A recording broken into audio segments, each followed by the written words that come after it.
mengenal ada pembagian warisan.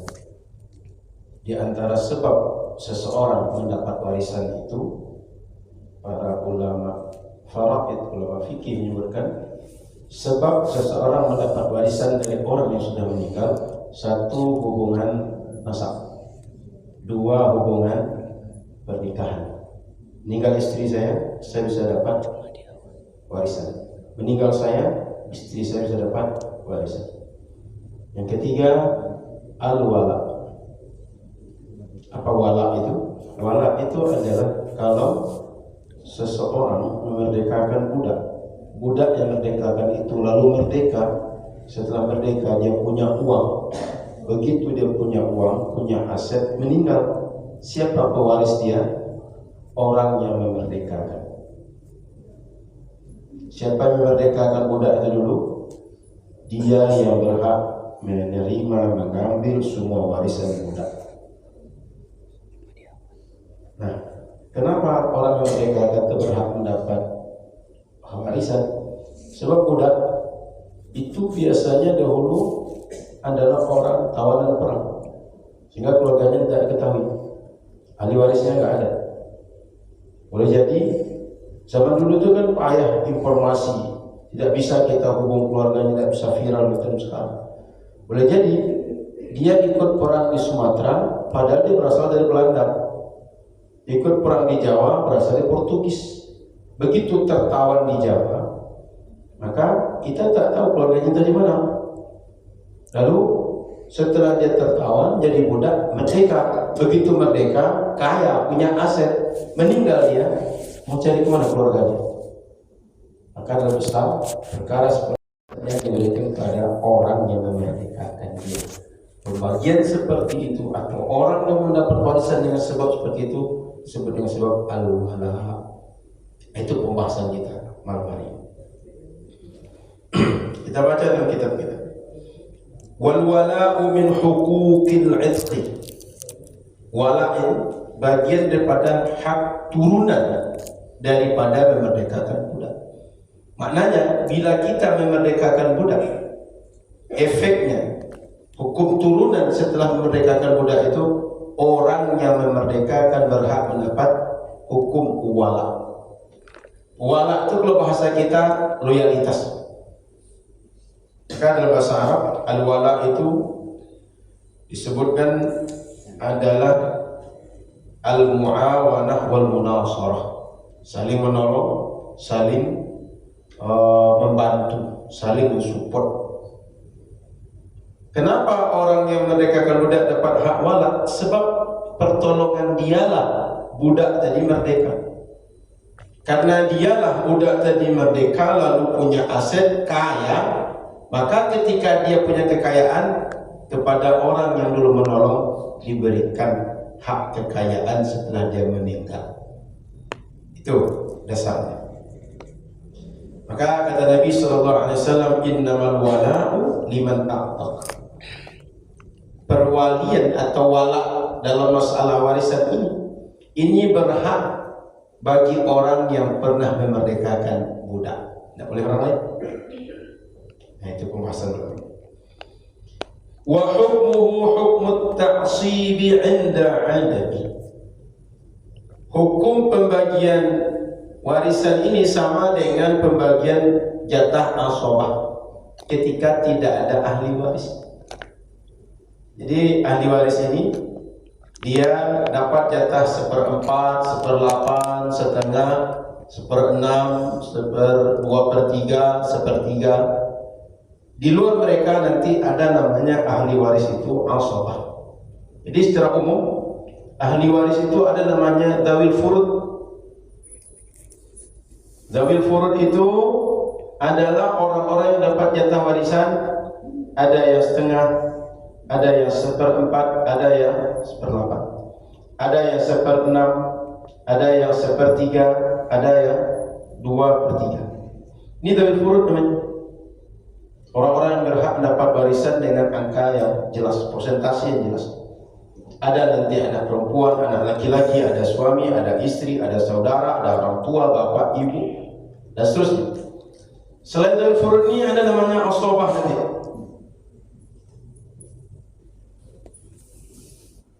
Asabah ini dia tak disebutkan jatahnya berapa, 1/6, 1/3 tidak. Tapi sisa semua warisan habis oleh dia. Asabah ini ada 3. Ada asabah binafsi, ada asabah bil ghair, ada asabah ma'al ghair. Nah, orang yang menjadi wala tadi dia masuk asabah binafsi, sehingga semua harta begitu tak ada lagi ahli warisnya, tak ada semua ahli waris yang di tataran ini akan langsung masuk kepada orang yang memerdekakan budak. Asabahnya binafsi, sama seperti itu. Wa yantaqilul wala'u 'anil mu'tiq ila dzukuri min asabati.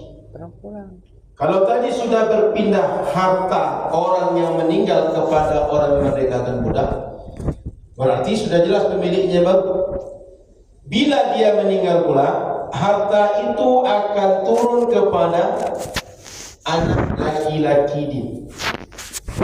Atau kalau dia meninggal duluan, contoh budak ini meninggal 2020, orang yang memerdekakan meninggal 2018, 2017, berarti duluan dia meninggal. Maka siapa yang berhak melanjutkan hak wala dia? Anak laki-laki daripada orang memerdekakan budak. Saya ulang, budak tadi meninggal 2020, tapi orang yang memerdekakan meninggal 2018, 2019, duluan dia meninggal. Siapa yang berhak mendapat warisan budak ini kalau meninggal nanti? Anak laki-laki daripada orang yang memerdekakan budak. Kalau tak ada anak laki-laki, cucu laki-laki dia. Jadi turunnya kepada anak atau cucu laki-laki. Jalur nasab, jalur asabah dalam warisan, jalur anak laki-laki. Anak perempuan tak dapat, cucu perempuan tak dapat. Saya ulang kasusnya, budak tadi dah dimerdekakan, sehingga punya aset kaya dia.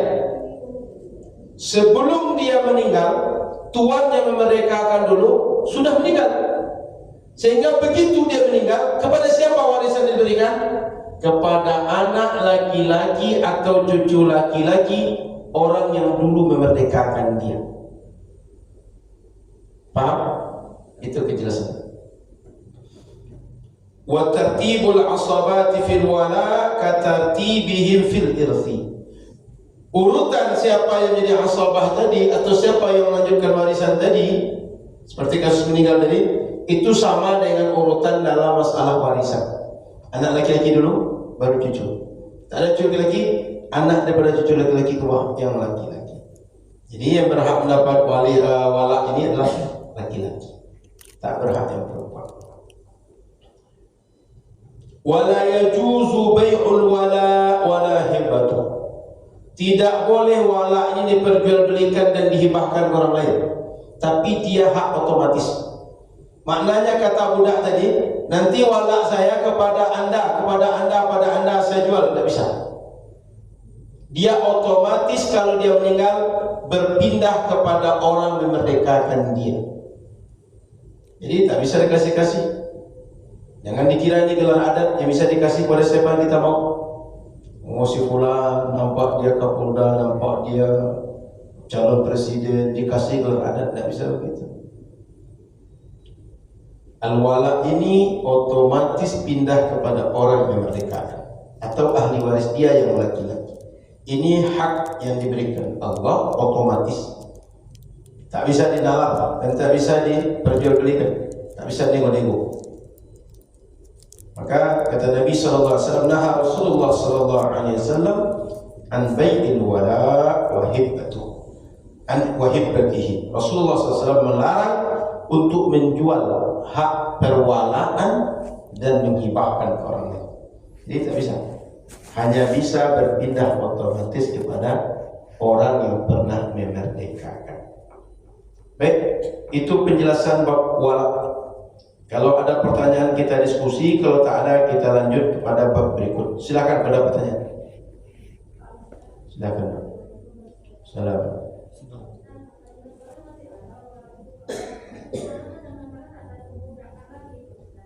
Baik. Cukup pertanyaan, Bu.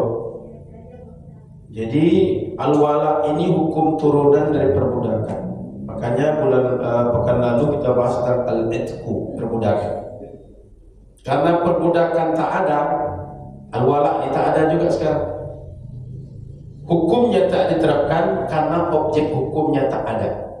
Bukan karena hukumnya tak ada, hukumnya ada, tapi tak diterapkan karena objek hukumnya tak ada, budaknya tak ada. Kenapa masih kita kaji? Karena dunia ini tak selamanya seperti yang kita bayangkan atau kita dapati realita bahwa tak ada perbudakan. Ke depan mungkin ada perbudakan. Sehingga kalaulah terjadi nanti kita sudah tahu penjelasannya. Yang kedua, bagi kita ini menjadi pengetahuan bahwa dalam Islam semua permasalahan yang mungkin terjadi pada interaksi manusia sudah ada pembahasan. Mulai dari orang merdeka sampai budak sudah ada pembahasan. Bila perlu, bila mengkaji, bukalah kitabnya, dapat. Ini menunjukkan bahwa para ulama kita dahulu itu sudah membahas semua permasalahan yang diperlukan umat.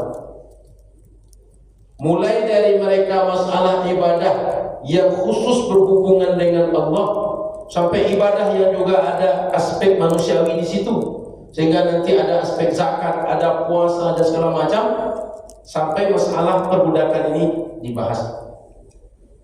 Berupaya ulama kita semuanya disediakan untuk umat, sehingga umat tinggal mengkaji apa yang mereka perlukan dalam hidup mereka. Gitu. Jadi kita mengaji ini bukan sekadar membuang waktu, tapi menggambarkan pada kita bahwa masalah perbudakan ini mungkin terjadi. Yang kedua, bagaimana kayanya khazanah keilmuan Islam sudah semuanya dibahas. Yang ketiga, agar Bapak Ibu nanti kalau baca Quran, baca hadis tak kaget, tak bingung. Ini apa dah maksudnya? Kenapa ada kalimat wala ini? Kenapa tawil arham? Kenapa tawil furud? Bapak Ibu ngerti, sebab dibahas. Sehingga kalau baca Quran, baca hadis tak bingung. Karena kalau tak jelaskan, akan jumpa di Quran, akan jumpa di hadis. Dan hadis Nabi itu bisa diingkari, akan banyak beririsan atau penjelasannya di dalamnya ada masalah perbudakan. Gitu. Jadi sekarang tak diterapkan karena tak ada objek hukumnya. Cukup, Bu. Baik, ada lagi silakan. Tak ada? Kalau tak ada, saya lanjutkan bab at-tadbir. Tadbir ini budak yang merdeka sepeninggal tuannya. Kita baca di kitab kita, wa man qala li 'abdihi idza mittu fa anta hurrun fa huwa mudabbar. Kalau ada seseorang yang punya budak, bilang kepada budaknya, kamu sepeninggal saya, kalau aku sudah meninggal nanti, kamu merdeka. Maka budak seperti ini namanya mudabbar. Apa maknanya? Kalau tuan itu meninggal nanti, otomatis budak tadi langsung merdeka, tanpa perlu silat, tanpa perlu ada akad, tanpa perlu ada jual beli, otomatis. Itu budak mudabbar yang seperti itu. Jika ada budak semasa tuannya hidup, dia bilang, kamu pulang, kalau aku meninggal nanti, kamu merdeka. Jadi digantungkan kemerdekaan dia dengan meninggalnya tuan. Itu namanya budak mudabbar. Ini budak mudabbar. So nanti ada lagi umul wala, macam-macam. Ada kitabah nanti. Ada berapa istilah untuk budak. Fahuwa mudabbarun ya'tiku ba'da wafatihi min thuluthih.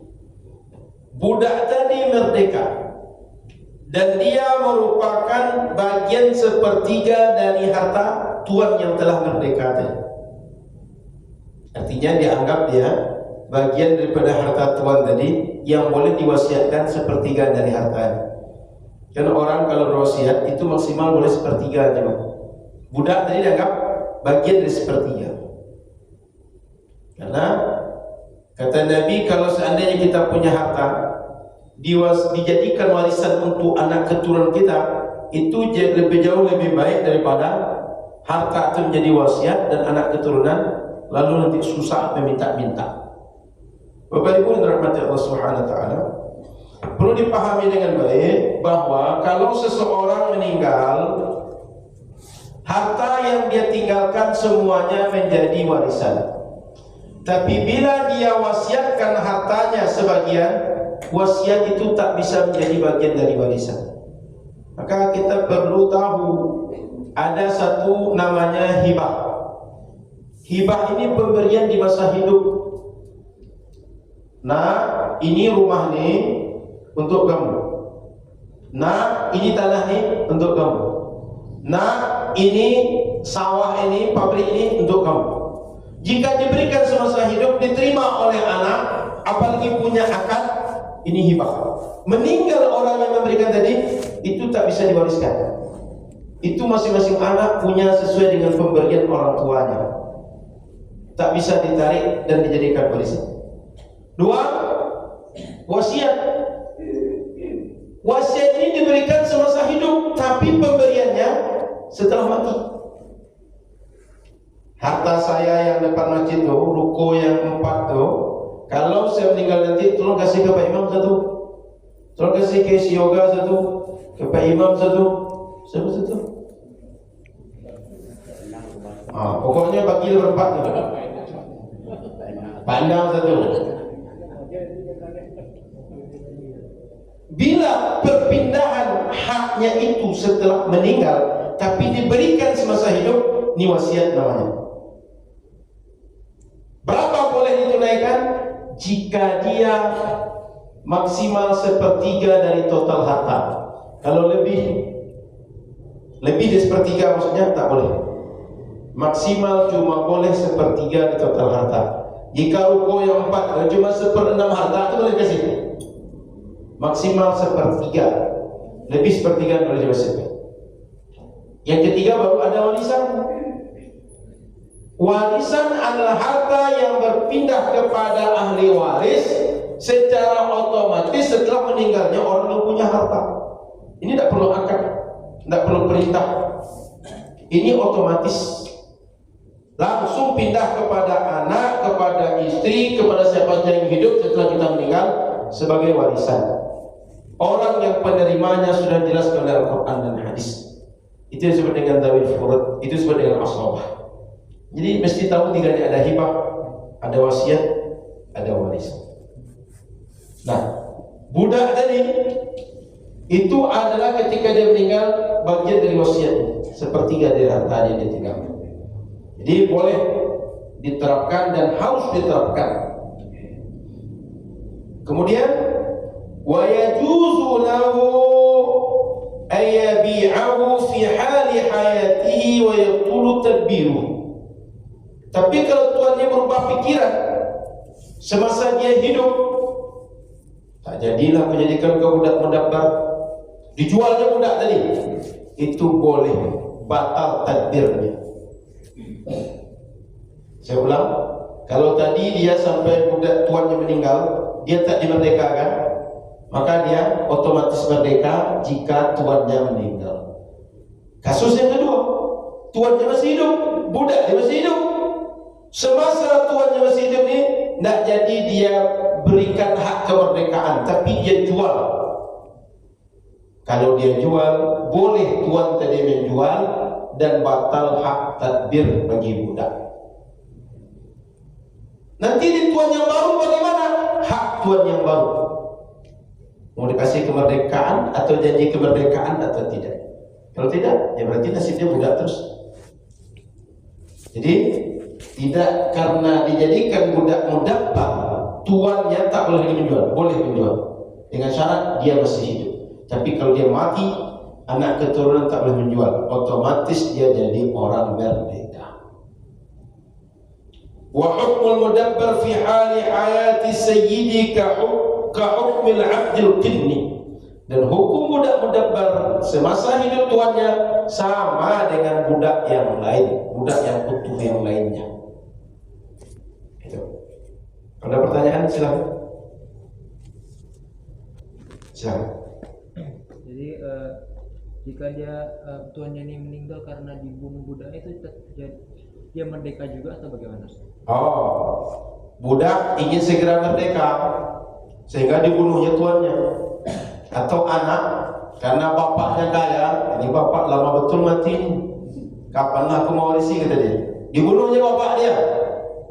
Di antara sebab seseorang tak boleh menerima warisan adalah bunuh orang yang menjadi sebab warisan tadi. Bunuh tu. Makanya dalam kaidah usul fikih, man istajala syai'an uqiba bihirmani.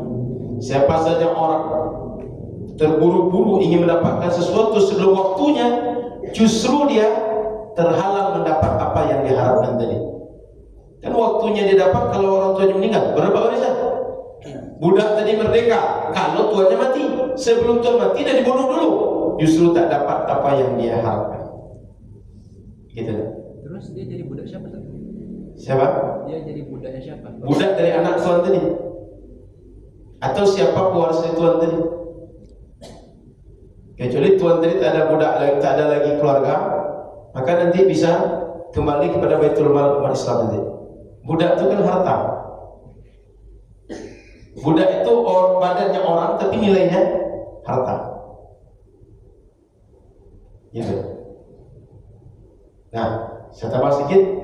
Kalau seandainya budak itu dia hidup, tuannya juga hidup, dibunuh orang, atau ada hal-hal yang terjadi kriminal, kemudian bisa diambil ganti rugi dari kriminal terhadap budak tadi, tuannya masih boleh menerima. Kenapa? Karena budak tadi cuma punya hak merdeka setelah tuannya meninggal.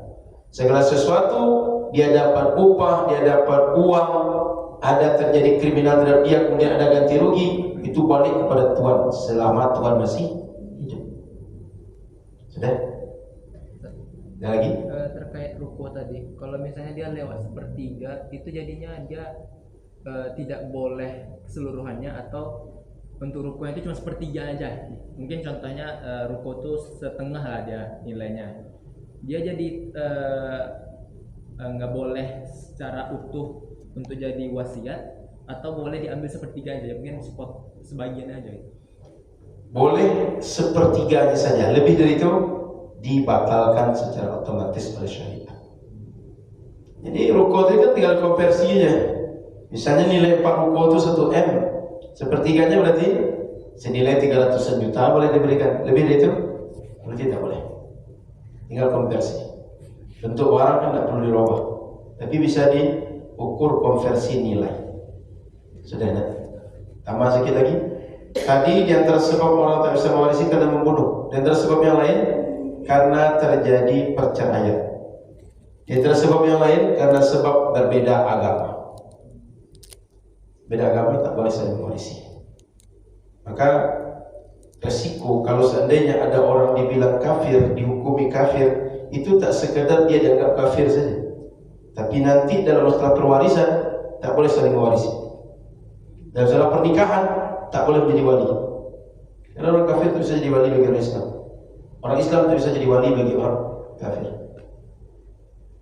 Kalau masalah aurat, jika perempuan dengan perempuan, itu tak boleh perempuan muslimah nampak auratnya oleh perempuan kafir seperti dia sesama perempuan.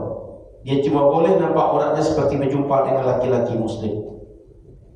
Macam ibu itu sekarang, kalau ada perempuan kafir jumpa dengan ibu, auratnya seperti itu sekarang. Maka jangan coba-coba dengan perempuan non-muslim buka aurat total, mohon maaf, buka pakai baju pendek atau celana biasa, tidak boleh. Itu efeknya. Maka tidak boleh sembarang menuduh orang kafir. Baik, ada lagi pertanyaan? Silakan. Kalau anak yang mungkin ada topik tadi Pak ya, jadi yang baru pertama, kalau ada anak yang diasuh Pak, diasuh karena orang tuanya kan tidak mampu, diasuh sama orang yang mampu, kemudian anak itu dewasa, sukses, itu pasti kan warisan ke orang tua kandung. Itu pasti ada bangkit dari orang tua yang mampu tadi Pak. Nah, itu apakah yang tadi orang tua yang aku tadi yang sudah membesarkan dia, puasa, sukses, apakah ada dapat juga Pak? Baik, anak angkat lah, anak asuh. Anak angkat, anak asuh dalam Islam tidak menjadi sebab perwarisan. Hingga kalau sempat anak angkat, anak asuh itu nanti berhasil, kaya dia, punya aset banyak, itu warisan dia tetap pada keluarga kandung dia. Tapi kalau dia menghibahkan bisa pada orang tua angkatnya. Hingga anak asuh, anak angkat, kalau ada yang punya nasib macam itu, hibahkanlah harta, berikanlah harta kepada orang tua angkat semasa hidup. Karena kalau melihat matinya, baik orang tua yang mati atau dia yang mati, itu tak bisa saling mewarisi. Tak ada sebab warisan. Karena sebab warisan itu nasab, musyawarah, wala, 3. Hubungan nasab tak ada mereka. Hubungan pernikahan tak ada. Begitu. Allah. Lagi? Ibu-ibu, silakan. Kalau misalnya dalam kasus warak ini Ustaz, kalau misalnya dia punya si bekas budak ini udah sukses, dia punya keluarga, punya anak, punya istri, dan punya bekas tuannya, itu pembagian warisannya gimana Ustaz? Kalau tiba-tiba dia meninggal misalnya? Kalau dia punya keluarga, berarti itu keluarga dia. Oh berarti Ini kan ceritanya kalau tak ada lagi pewarisnya. Oh. Kalau tidak ada pewaris, otomatis pada siapa? Orang yang merdeka. Ada keluarga dia, itu keluarga dia. Berarti yang berlaku wala tadi. Nah, karena kalau tak ada wala tadi, harta dia pindah kemana? Sekarang penyambutnya ada siapa? Anak, istri, keluarga, balik. Sudah? Lagi? Kalau tidak, kita lanjutkan ke masalah Alkitabah. Betul? Alkitabah. Ini yang sering kita bahas dalam masalah zakat. Bahwa budak boleh terima zakat. Nah, budak macam ni. Budak yang diberikan oleh tuannya janji, dia bisa merdeka kalau bisa menebus nilai tertentu. Kata tuannya, kamu bisa merdeka jika kamu bisa menebus 50 juta, jika kamu bisa menebus 10 juta. Lalu diberikan kesempatan, pergilah bekerja. Bekerjalah dia, bersihkan masjid, pergi berjualan, kerja dengan orang, bertukang, kerja proyek segala macam. Lalu dia punya hasil. Hasil tadi boleh dia jadikan untuk menangsur dia merdekakan diri pada tuannya. Bila kita bantu dengan zakat, otomatis dana tadi cepat selesai. Ini budak yang dibolehkan untuk firqab dalam masalah zakat itu. Ngerti? Alkitabah. Wal kitabatu mustahabbatun idza sa'alaha al-'abdu wa kana ma'mudan muktasiban. Melakukan akad kitabah antara tuan dengan budak itu dianjurkan oleh syariat. Bila budak meminta, tuan, berilah saya hak merdeka, saya tebus pada tuan berapa tuan hendak saya tebus. Oh boleh, kamu tebus 50 juta kamu merdeka, tapi dengan syarat wa kana ma'mudan muktasiban. Bila budak tadi orang yang bisa dipercaya, dia amanah dan dia mampu berusaha, sehingga dengan berusaha bisa mengumpulkan dana. Dengan dipercaya, kemanapun dia pergi tak khawatir tuan tadi harta akan didapatkan. Wala tasihhu illa bimalin ma'lum. Tidak sah akad kitabah kecuali dengan menyebutkan nominal yang jelas. Contoh, berapa ditebus? 10 juta, 20 juta, itu boleh. Tapi ayolah, tebus jelah. Pokoknya kerja cari uang lo, nanti tebus. Kalau tak disebutkan angkanya, tak boleh. Hanya kan nanti pas sudah tebus 10 juta, aku maunya 50 juta. Kata budak, kan kata tuan dulu cuma penting tebus. Aku bisa 10 juta. Oh enggak, aku mau 50 juta. Masa 10 juta? Bertengkarlah kawan tadi. Maka sepakati sejak awal berapa nilai yang mesti ditebus. Jika ada nilainya, boleh. Wa yakunu mu'ajjalan ila ajalin ma'lum, dan diberikan tempo waktu sampai batas yang disepakati. Contoh, kamu saya berikan hak untuk merdeka dengan tempo waktu 1 tahun, 2 tahun, 3 tahun, agar jelas. Kalau dia tak sanggup dalam 3 tahun, berarti kembali kepada status perbudakan biasa. Tapi dalam 3 tahun kalau dia bisa, dia bisa merdeka. Jadi Islam ini mengajarkan ke kita, setiap akad yang kita buat, perjanjian kita buat jelas-jelas dengan siapa, di mana, apa, sampai kapan, cicilannya berapa kali, itu jelas-jelas supaya jangan bertengkar kemudian hari, supaya jangan terjadi perselisihan antara kita. Jelas. Kapan perlu tempatnya dia caranya begini, cash transfer, itu mesti jelas. Supaya apa? Karena kadang-kadang dengan cash itu ada masalah. Contoh, saya tinggal di Jakarta, yang akan melunasi di Pekanbaru. Berarti kalau tidak orang yang di Pekanbaru mengeluarkan ongkos, saya mengeluarkan ongkos menjemput. Belum lagi sewa hotel, belum lagi bawa oleh-oleh, belum lagi makan di perjalanan, belum lagi ojek dan segala macam. Banyak efek turunan. Jadi detail, buat akad itu detail supaya tak terjadi pertengkaran, perselisihan di kemudian hari. Aqalluhu najmani wa hiya min jihati sayyidi lazimatun wa min jihati al-mukatabi jaizatun. Paling minimal tagihannya itu 2 kali dibayar. Artinya bayar sekali, nanti bayar lagi sekali lagi, minimal. Tapi boleh lebih dari itu. Artinya minimal budak ini dikasih dia masa angsuran. Jangan diminta hanya sekali. Karena kalau sekali berat dia. Tapi kalau 2 kali boleh jadi dia punya waktu untuk mengumpulkan. Lebih dari itu lebih baik lagi. Semakin memudahkan semakin baik. Semakin besar kemungkinan budak tadi merdeka. Wahya min jihati sayyidi lazimah. Dari pihak tuan ini akad yang mengikat. Tapi dari pihak budak akadnya bersifat fleksibel. Jadi Bapak Ibu, ada istilah yang biasa dipakai dalam akad, dan ini tak bisa diterjemahkan bahasa kamus. Karena terjemahkan bahasa kamus nanti beda. Akad itu ada namanya syariat, akad lazim, ada akad jaiz. Apa artinya? Lazim ini bila kedua belah pihak sepakat memutuskan akad baru putus. Contoh jual beli. Saya jual beli ke Pak Endang. Setelah saya beli, saya batalkan. Pak Endang terima, boleh saya ambil uang, barang saya balikkan. Tapi kalau jaiz, akadnya bisa hanya keputusan sebelah pihak. Contoh masalah perwakilan. Kata pihak yang mewakilkan kepada wakil dia, kamu wakil saya. Rupanya tengok di jalan, nikahnya reputasinya tak baik. Kamu saya batalkan, kamu saya pecat jadi wakil saya. Wakil tadi tak bisa memaksa. Oh tak bisa Pak, tak bisa begitu. Dia tinggal terima saja. Itu jaiz. Satu pihak bisa membatalkan tanpa mesti kedua belah pihak membatalkan.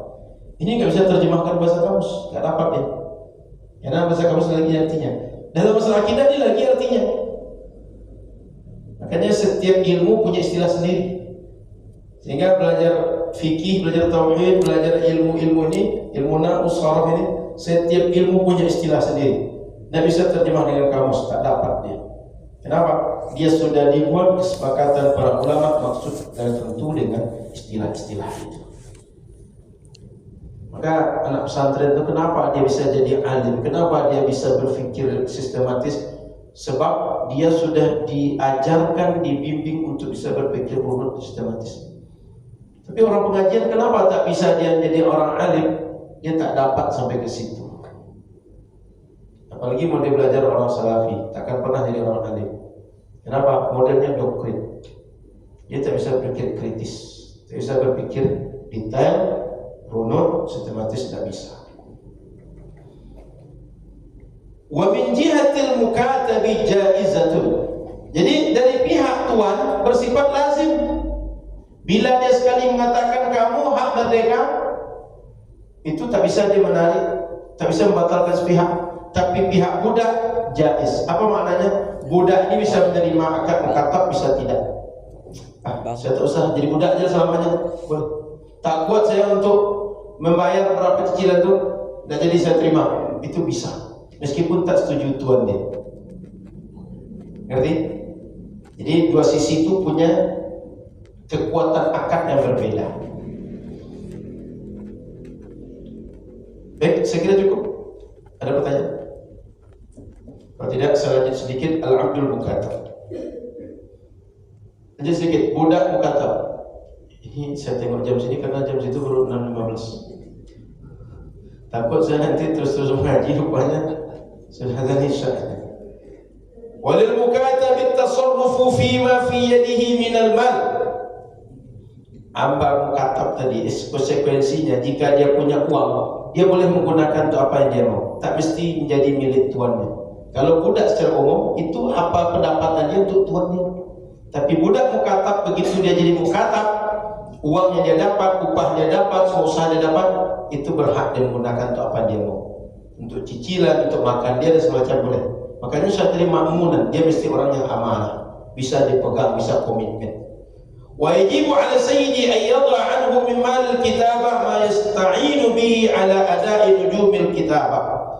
Dan wajib harus bagi tuan untuk membantu si budak tadi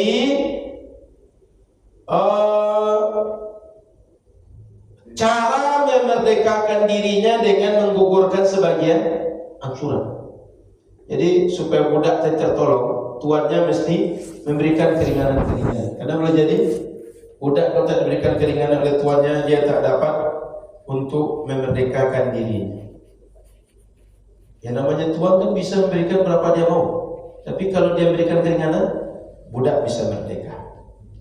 Wala ya'tiku illa bi ada'i jami'il mal, dan budak tidak bisa merdeka kecuali dia lunasi semua nominal yang sudah disepakati.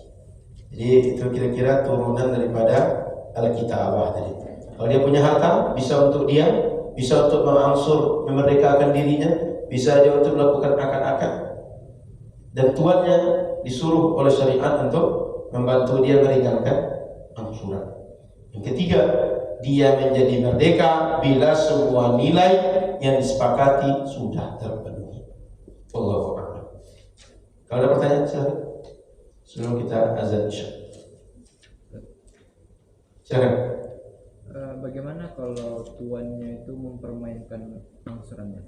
Dalam artian tuh dia mungkin harusnya memberikan angsuran itu 50 juta. Tapi dia karena tahu ilmu itu dibayarlah 100 juta lah. Nanti keringanannya dibilangnya 50 juta juga. Nanti ujungnya 50 juta, jadi nggak ada keringanan gitu. Gimana tas? Jadi keringanan itu maksimal 1/4. Dijelaskan bahwa keringanan itu maksimal 1/4 dari total. Bisa 100, keringanan itu berapa? 25. Sehingga 75 yang wajib dibayar. Bagaimana kalau tuan itu dari awal kasih tahu, tiba-tiba di belakang kasih keringanan? Itu boleh, tidak masalah. Yang dari awal, pokoknya sekian. Pada belakangan dikasih kurang, boleh seperti itu. Cuma konsekuensinya dari syariat disuruh untuk memberikan keringanan. Begitu. Silakan, ada lagi. Silakan. Itu misalnya ada budak yang lari dari itu sampai apakah status dia tetap budak atau gimana, sampai ayatnya atau gimana? Sampai akhir hayatnya dia budak, dan dianggap budak durhaka sama dengan anak durhaka orang tua. Makanya misalnya ada al-abdul abiq, budak yang melarikan diri di tuannya, itu durhaka. Maka berbagai ibadah dia itu tak akan sempurna. Dia akan selesai urusannya kalau balik kepada tuannya. Sama dengan anak durhaka. Makanya budak tak boleh melarikan diri. Secara agama dia terikat, secara harta dia terikat. Baik, silakan ibu-ibu, ada pertanyaan? Silakan Pak. Tak ada? Bapak, ada pertanyaan? Baik. Bapak Ibu yang dirahmati Allah Subhanahu wa taala. Di dalam Islam sejak dahulu perbudakan itu diberikan banyak cara agar dia selesai. Sehingga kafarat dalam syariat itu merdekakan budak. Kenapa? Budak ini adalah pola kehidupan yang sudah berlangsung sebelum Islam. Islam menyelesaikan masalah perbudakan, bukan membuat perbudakan. Jadi Bapak Ibu perlu tahu, banyak sistem kehidupan sudah berlangsung, lalu kemudian oleh Islam ditata lebih baik. Termasuk masalah poligami. Perlu ketahui juga, poligami itu bukan dari syariat Islam, tapi sebelum Islam datang sudah ada poligami. Dulu tak dibatasi. Mau istri berapa saja boleh, 100 boleh, 10 boleh, 20 boleh. Tapi datang Islam, poligami boleh, maksimal 4 istri. Poligami boleh, tapi tidak diperbolehkan seorang perempuan dinikahi dengan saudara kandung dia. Tak boleh nikahi dengan bibi dia atau keluarga dia. Itu contoh. Maka poligami itu bukan berasal dari syariat Islam, bukan Islam menyuruh, tapi sudah sistem kehidupan yang berlangsung sebelum Islam. Begitu Islam datang ditata lebih terhormat. Dan banyak syariat seperti itu, termasuk waris-mewarisi. Dulu sebelum Islam bahkan orang yang tak ada hubungan kerabatan bisa saling mewarisi. Saya sedekat dengan Ustaz Khairul, saya kawan akrab dia di dunia ini, mungkin saya paling akrab dengan dia. Meninggal dia, saya bisa mewarisi dia, dan sebaliknya begitu. Itu namanya al-wala. Sama dengan perbudakan tadi. Begitu Islam datang ditata. Yang boleh cuma hubungan nasab, hubungan pernikahan, kemudian perbudakan tadi. Itu perlu kita pahami dengan baik, sehingga jangan sampai kita mudah menuduh Islam ini agamanya perbudak manusia. Bukan. Islam justru membebaskan manusia dari perbudakan. Baik, saya kira itu sudah waktu Isya. Kali ini saya mohon izin tidak melanjutkan kajian setelah azan karena ada janji, dan saya izin tidak Isya di sini. Sehingga saya langsung berangkat Isya di tempat lain karena mesti memenuhi janji setelah ini. Terima kasih. Jazakumullah khairan. Subhanakallahumma bihamdika asyhadu an la ilaha illa anta astaghfiruka wa atubu ilaika. Assalamualaikum warahmatullahi wabarakatuh.